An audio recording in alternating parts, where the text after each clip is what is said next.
काय नाही सर, मी सगळीकडे सभासद नोंदणी झाल्यापासून आम्ही चाललो आहे.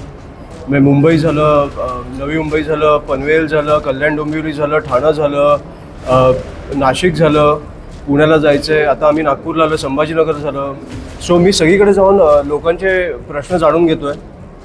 कॉलेज लेवलला काय प्रश्न आहेत, काय अडचणी आहेत. कारण मी कॉलेजला असताना अशी कुठची संघटना नव्हती की जी आम्हाला येऊन विचारेल. का आम्हाला आमच्या शिक्षकांकडे, प्राध्यापकांकडे जायला लागायचं आणि ते ऐकायचे नाही. हे मी खूप अनुभवलं आहे. कारण आमच्या वॉशरूमची परिस्थिती हॉरिबल होती, कॅन्टीनची परिस्थिती हॉरिबल होती. पण आता जे एक संघटना तुमच्या पाठीशी अशी उभी आहे की तुम्हाला कुठचाही विषय लागला तर आम्ही आहोत सोडवायला.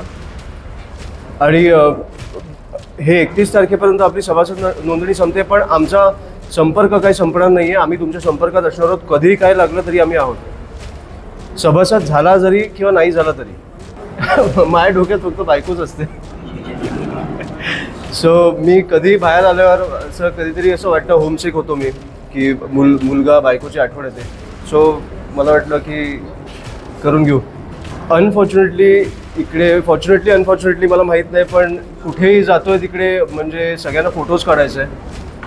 आणि त्यांचे विषय सांगण्यापेक्षा जास्त त्यांना सेल्फीजमध्ये इंटरेस्ट आहेत, जे मला खूप आवडतं आहे. ते प्रेम आहे, तो उत्स्फूर्त प्रतिसाद आहे, तो खूप आवडतो आहे. पण शेवटी मी गेल्यानंतर त्यांच्या अडचणी पण सुटल्या पाहिजेत. त्याच्यामुळे मला पहिल्या अडचणी जाणून घ्यायच्या आहेत. मी फोटो काढायला तुमच्यासाठी दिवसभर उभा आहे. मी नागपूरला आलो आहे, आज मी दिवसभर उभा राहतो. आपण इंडिव्हिज्युअल लेवलला फोटो काढू, पण तुमच्या शेवटी अडचणी आहेत. आता मी बाहेर भेटलो, त्या मुलींनी मला सांगितलं नाही, पण मला जेव्हा मी वॉशरूमला गेलो इकडे, मला कळलं की इकडच्या वॉशरूमची परिस्थिती हॉरिबल आहे. घाणेरडा वास आहे, परिस्थिती बिकट आहे. अशा परिस्थितीत मी मुलांच्या ह्याच्यात गेलो. मुली कशा जात असतील मला माहीत नाही.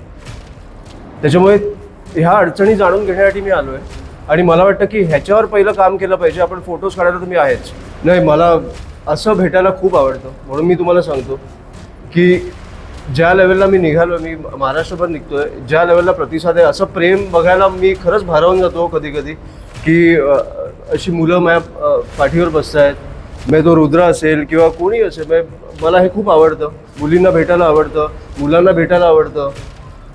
अडचणी जाणून घेतल्यानंतर त्यांच्याबद्दल चर्चा करायला आवडते. त्याच्यामुळे मी आय थिंक हा खूप उत्तम दौरा चालू आहे. आणि हे काय 31 तारखेनंतर थांबणार नाही. मी फिरतच राहणार आहे. जिकडे जिकडे विषय सोडवू शकतो तिकडे सोडवणार, आणि जिकडे लोकांना भेटायचं तिकडे भेटणार. सो हे काय थांबणार नाही आहे. काय नाही, मला वाटतं ते माझ्या वडिलांकडनं झालं आहे की कुठेतरी ह्या लोकांसाठी मनापासून उभं राहिलं पाहिजे. जे आंदोलन झालं तिथपासून मी तुम्हाला सांगेन तर खूप ऑर्गॅनिक लेवलला झालं ते आंदोलन. आणि तेव्हापासून आम्ही मनापासून त्यांच्या पाठीशी उभे राहिलो आहे. म्हणून हा प्रतिसाद आहे. कुठेतरी सरकार आत्ता जे जेनझी करत आहे, जिकडे 20-21 मुलांनी आत्महत्या केली, तिकडे तुम्हाला नाही वाटलं त्यांच्या पाठीशी उभं राहावं. जिकडे आंदोलनं झाली, जिकडे काठ्यांमध्ये खेळ ठोकून लोकांना मारलं गेलं, हातपाय तोडले गेले, केसेस टाकले गेले, तिकडे तुम्हाला महाराष्ट्र सरकारला नाही वाटलं कुठेतरी बोलावं. त्याच्यामुळे, आणि आज सत्तेत नाही आहे, पण सत्तेत असतो तरी आम्ही त्याच्या विरोधात बोललो असतो की आम्ही ह्या मुलांच्या बाजूने उभे आहोत. खूप चुकीचं झालं जे झालं ते. आणि ह्या मुलांनी केंद्रातनं राजीनामा आणला.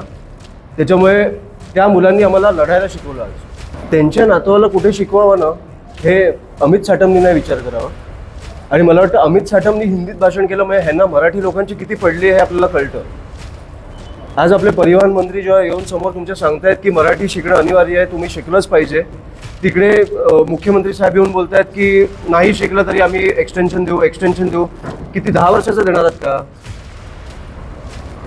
तुम्हाला आपल्या भाषेची पडली नाही. तुम्ही कुठेही गेला, गुजरातला जा, पंजाबला जा, दक्षिणेत जा, कुठेही जा, त्यांनी त्यांची भाषा त्यांना कशी जपायची हे कळतं. तिकडे बोलून दाखवावं की हिंदीत चालणार, आम्ही शिकणारच नाही. आम्ही काय, आता काल मी त्या आपल्या आकांक्षाच्या घरी गेलो. ते हिंदी भाषिक होते, पण ते आपल्या मराठीवर काय तुम्ही त्यांना मराठी आवडत नाही असं नव्हतं.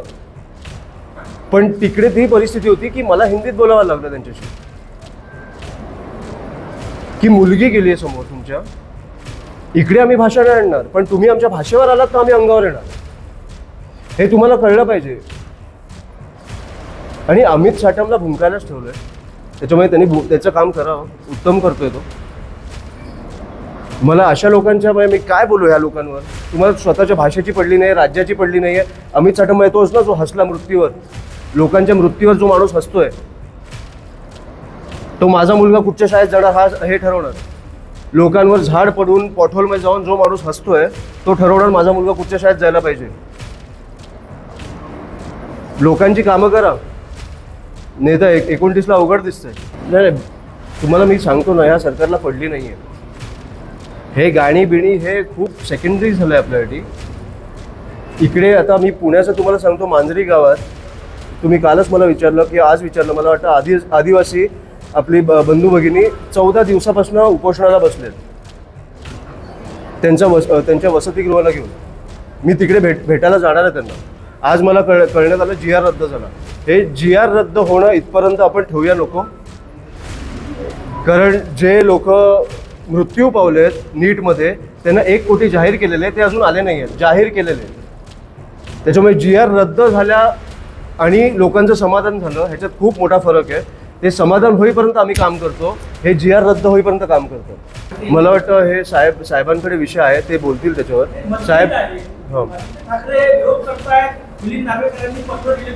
हा राजसाहेबांकडे विषय आहे. ते मला वाटतं मुख्यमंत्री साहेबांना जाऊन भेटले त्या विषयावर. त्याच्यामुळे तो विषय ते सांगतील. तसं आम्ही येत जाणार. आम्ही जेव्हा आता शेवटी कसं आहे की 36 जिल्हे आहेत, 255 तालुके आहेत आपल्याकडे, सगळीकडे फिरायला लागतं. आत्ताच मी नागपूरला येऊन गेलो, आपण भेटलेलो पण जेव्हा क्रिकेट टुर्नामेंट होती. मी येत असतो. तुम्ही मला सांगा किती महिन्यातनं किती वेळा यायला पाहिजे, मी येतो. काही असा इश्यू नाही आहे. साहेबांचा पण दौरा चालू आहे. आता त्यांचा दौरा नागपूरमध्ये कधी आहे हे मला माहीत नाही, पण मी तुम्हाला एवढं सांगतो की महाराष्ट्राचा माझा दौरा चालू झाला, पहिलं विदर्भातनं चालू होईल आणि नागपूरमधनं चालू होईल. नाही, मला वाटतं पेपर फुटी नाही होणार ह्याच्यावर आपण कधी काम करणार आहोत. पेपर फुटी झाल्यानंतर काय होणार ह्याच्यावर आपण किती तुम्ही कडक शिक्षा द्या. पेपर फुटी नाही होणार ह्याच्यावर कधी काम करणार. पेपर फुटी झाल्यानंतरच 21 लोकांनी आत्महत्या केली आहे ना. किती अंत बघणार आहात तुम्ही लोकांचा, कधी काम करायला चालू करणार आहात. म्हणजे जेनझी तुम्ही गृहीत नका धरू. मी तुम्हाला खरंच सांगतोय, हे लोक खूप शार्प आहेत. ह्या लोकांना कळतं ह्यांच्या पाठीशी कोण उभं राहतं. म्हणून मी बोलतो, हे आता जे चालू झालं आहे ह्या लोकांचं की हे सभा घेत आहेत आणि जेनझीच्या प्रश्नांची उत्तरं देत आहेत. जेनझी प्रश्नच विचारत नाही आहेत. त्यांना प्रश्न विचारायला द्या. तुम्हाला बाहेरचा दरवाजा दाखवतील ते, त्यांच्याकडनं प्रश्न येऊ द्या. हे प्लॅन प्रश्न कधी करू नका त्यांच्याबरोबर. त्याच्यामुळे मला वाटतं की हे लोकच ह्या लोकांच्या समोर गेले पाहिजे जे तुम्हाला प्रश्न विचारतायत आणि त्यांची उत्तरं दिली पाहिजेत. हे सरकार अकाउंटेबल नाही आहे, आन्सरेबल नाही आहे. जसं मी तुम्हाला काल बोललो, ती बिचारी आपली आकांक्षा, तिने आत्महत्या केली आहे. कोणीही सरकारमधलं भेटायला आलं नाही आहे आजपर्यंत. आणि जेनझीची मतं आपल्याकडे कशी येतील हे बघतायत. त्या मुलीच्या वडिलांनी स्वतःची शेती विकली आहे, घरी कमवायला कोण नाही आहे, मुलगा 9वीत आहे. ह्या गोष्टीकडे आपण बघणार नाही आहोत का? कारण केंद्रातनं राजीनामा आला म्हणून आपल्या महाराष्ट्रामध्ये ज्यांनी आत्महत्या केलं त्यांना विसरायचं. सो हे विकृत परिस्थिती आणून ठेवली सरकारने. आणि मला आज बरं वाटतं की तुम्ही सरकारला पण प्रश्न विचारताय. हे विरोधी पक्ष आणि पत्रकार मिळून आपण त्या सरकारला प्रश्न विचारले पाहिजे. पण मी जसा दौरा होईल तसं चंद्रपूरला जाईन किंवा चंद्रपूरला आधी जाईन. असा विषय असेल तर मी बघून घेईन विषय काय. आणि मी नक्की आता मला हा विषय माहीत नाही म्हणून